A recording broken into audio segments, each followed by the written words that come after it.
వెళ్ళాలి.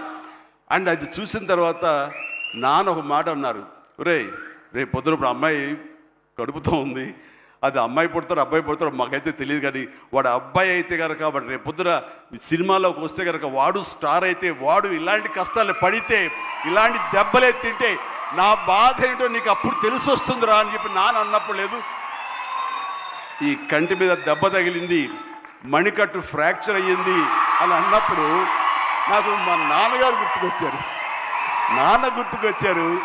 ఆయన ఆ రోజే అన్నారు, ఆయన నోటి వాక్యం, ఆయన నోటి ఇది, ఆయన బాధతోటి ఉద్వేగంతో అన్నా సరే, ఈ రోజున నా బిడ్డ కష్టానికి ప్రతీక.